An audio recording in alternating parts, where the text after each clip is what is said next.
Hello, this is Lee Mallett from Mallett Buildings. This morning I want to talk about foundations.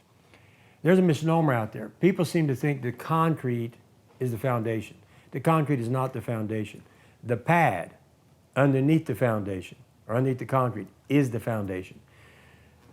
A lot of people, and I've seen this happen, they go out there and they hire somebody who's not a licensed contractor and they say, I want a pad. The problem with that is you need to ask for a compacted pad. If you do not have a compacted pad, you're subject to having concrete failures. A compacted pad, and in our contracts we have a page that tells you how to do it. You have to remove the grass, degrass it, remove all the topsoil down to the clay pan. Then you need to come back in with a 60-40 fill, and you need to have lifts coming in at 6 to 12 inches with a vibratory roller or a sheep's foot. That's a compacted pad.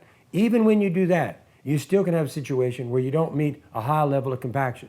Typically when we do government jobs, you're gonna have to run 96 and up. And I've seen times when we've done everything and we do the core, we got to start all over because it isn't compacted. So when you're buying a building, you can do it. I don't recommend it, but you ought to put a pad in which it becomes your real foundation, get it compacted, and when you hire a contractor to put the pad in, one, make sure he's licensed. Two, make sure you request a compacted pad. Running over the top of the pad with a dozer is not going to compact it. You need to do it properly, and there's a proper way to do it. And if he's a licensed contractor, he'll know exactly what you're talking about. Upon completion of the pad, you need to get a company to come and do a core.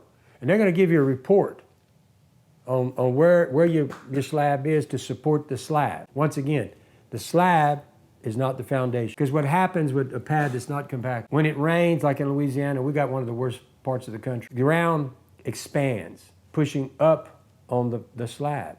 When there's a droughty situation, the pad shrinks, they're creating voids underneath the concrete, and that's when you start having failures, cracks, things of that nature.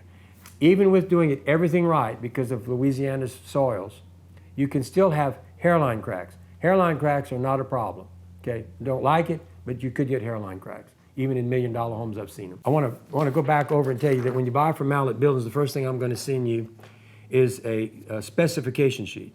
Specification sheet is very, very specific on what I'm going to sell you. And I would ask you to contact my competitors and make them initial that they're doing apples to apples. Get them to sign it. Otherwise, it's all talk. That's why we came up with this. Because what we saw out there was competitors were telling people, oh, I'll build the same thing as Mallett. No, because when you start looking at the specification sheet, there's 2 or 3 things that make it impossible. One, we use all kiln-dried lumber. They can't get that.